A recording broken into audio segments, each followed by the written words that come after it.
Never gets old. Never gets old, man. Steelers decimate the Cincinnati Bengals at Heinz Field. My goodness. Absolutely phenomenal. It's exactly what we all wanted. It's just very similar to the Browns game where we absolutely decimated them. We expected a close game here, thinking that they actually were going to keep it close, and they actually kind of had potential or were starting to turn the page on what is a poverty franchise. That was not the case. No, we beat the Bengals 36-10. We're actually making this video as the game's finishing. Yeah, there's like 15 seconds left, and the game's over. It's literally over right there. Last play just happened. Boom. We are officially 9-0, ladies and gentlemen. We are still undefeated. The only remaining undefeated team in the National Football League, man. How about it? And boy, what an absolute incredible game. Great performance from both sides of the ball. I don't know where to start. I really don't. I do want to say this, though, before we get into the game. Cincinnati Bengals, you tried to talk all this smack, all this shit, by uploading a video on your official Twitter page of TJ Houshmandzadeh cleaning his cleats with this very terrible towel. You want to try to talk all this smack, all this shit, yet look what the hell just happened. Have you not learned your lesson? Clearly not. Clearly not. We destroyed your ass. We beat your ass. They had it coming. Yes, they did. Don't you ever fuck with Myron Cope in the terrible towel. They literally asked for it, man. They really did. Yes, they did, man. Let's just get right into the game. Obviously, the game started pretty slowly, at least for the Steelers offense, as usual. Nothing different. Started slow, started very conservative. Didn't get points on the board immediately. But the defense, on the other hand, let's talk about this defense. They came to ball. They came to play. All game. There was a few times when they allowed a lot of big plays to T. Higgins, who was an absolute monster. There's no doubt about that. He's a baller. He's going to be an elite weapon for Burrow down the stretch, down years. To come for Cincinnati. Right. Definitely. So, they allowed a few big plays to T. Higgins, but that was pretty much it. Otherwise, 3 and out.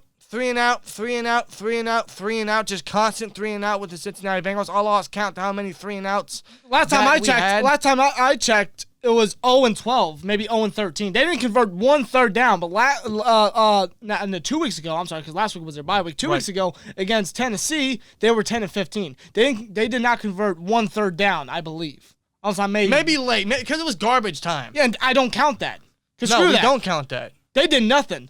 Defense was locked down. They locked that Bengals offense completely. Dude, they didn't really apply a lot of pressure on Burrow, but you can tell as the game went on, they definitely got to Burrow. TJ Watt got, what, 2 sacks? 2 sacks, one from Bud Dupree as well, and one from Robert Spillane. Yeah. 4 sacks total. The pass rush came to play today, especially as the game went on. The coverage was pretty good.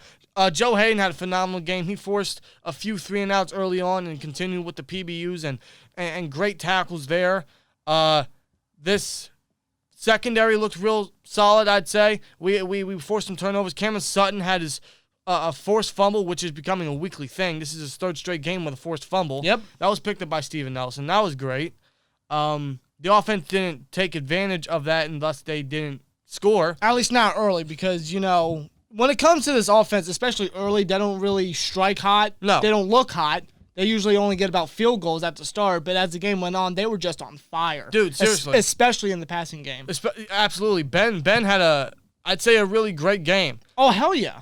He finished the game with, he was 27 for 46 for 333 yards and 4 touchdowns, 0 interceptions. And he did not practice all week. No, he did not. Because he was on the reserve COVID list. But it appears he plays better that way, which is insane. Now, him not practicing this week did kind of show a little bit in this game. There were a few underthrown passes, a little overthrown passes that were definitely shown in this game. I'm not really going to harp bad on Ben on that. No. There were definitely a few drops from the receivers, from Claypool, from Johnson. I believe Juju dropped one. I may be wrong on that, but there were a few drops. These guys still got to get on the jugs machine and work on these drops because it's still irritating to watch, especially when there can be easy 3rd down conversions or moving the chains or even touchdowns.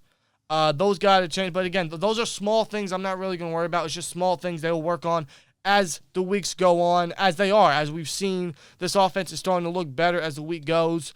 Offensive line today did not look too great. Similar to last week, they faced a bruised and very, I'd say decent. I'd say a decent defensive line. but they were getting pushed around. They were, especially in the rushing game. Yeah, we couldn't get nothing going in the rushing game. Yeah, like, I will say this, though. When it came to this game, this is, like, one of the few games that I didn't mind us not establishing a rushing game. Because the passing game was working. It was benefiting us. It was getting the offense moving and going. Especially if you have a Bengals secondary that only has 3 healthy corners. William Jackson, Tony Brown, and Mackenzie Alexander. And they all got torched today. They did. I mean, look at these stats from these receivers. Especially Deontay Johnson, man. He had himself a hell of a game. He had 6 receptions for 116 yards and 1 touchdown. That all came from the first half. He didn't get no action in the second half, but all that came in the first half. Yep. So credit to Johnson, who stepped up. He had 11 targets. He had a few drops, which is still obviously an issue with him. But in the second half, you saw more targets with Juju and Claypool, man. Yeah, Juju had 9 receptions, 77 yards, and a touchdown. Claypool had 2 touchdowns.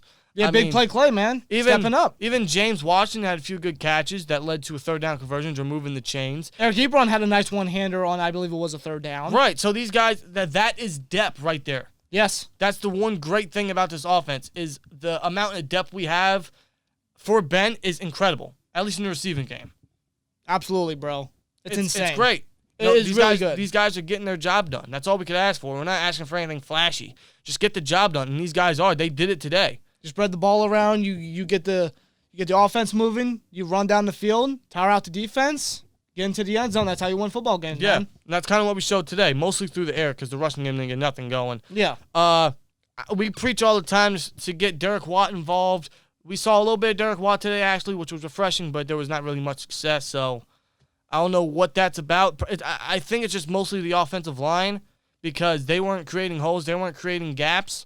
As, of course, the running plays that Fichtner was specifically calling was confusing, draws, counters, and outside runs with James Conner. Yeah, the same typical stuff that he usually does. Right. Fichtner cannot establish a rushing game to save his life. No. I'm being honest. No. But I'm not really going to harp much on the negatives today because I'm actually feeling pretty good, man. We beat the Cincinnati Bengals 36-10. Absolutely. This was a great win. And I know you guys are in the comments going to say, oh, but it's the Cincinnati Bengals. Listen here, dude. All right? Cincinnati Bengals beat the Tennessee Titans in their freaking house. And despite how you think about the Tennessee Titans, if they're overrated or not that good or the defense is trash, which it is, I will agree on that, the Titans are still a high contending AFC team for the playoffs. They went to the AFC Championship game last year when literally about everybody thought that they weren't going to make it there. And they did.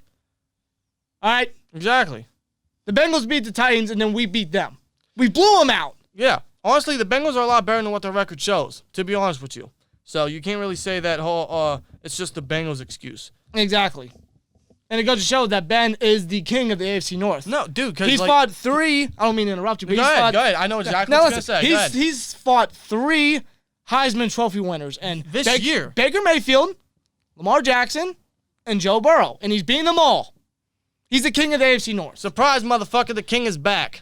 Exactly, man. How about it? Big Ben is this entire team, I'd honestly say. Big Ben is this offense. He's this team, and God damn it, he is having a great comeback. Yes, he seriously is. Again, there's just minor stuff we still got to work on. Play calling, blocking for the offensive line, accuracy when it comes to Ben, even though he's had a great game nonetheless. I'm not going to harp much on his bad throws. Again, he didn't practice all week. I'll also say this, though. Big credit to special teams today. Raven McLeod had this one great punt return late in the game that led to, I believe it was Claypool's second touchdown of the game.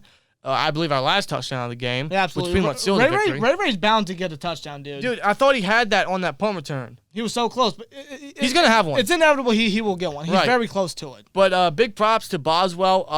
Obviously, this game was being dealt with in bad weather conditions. A massive win. I think the max was like 24 miles an hour. Mm-hmm. He made all his field goals. Very impressive. As for even Jordan Berry, we got to admit, since he's come back, he's done better.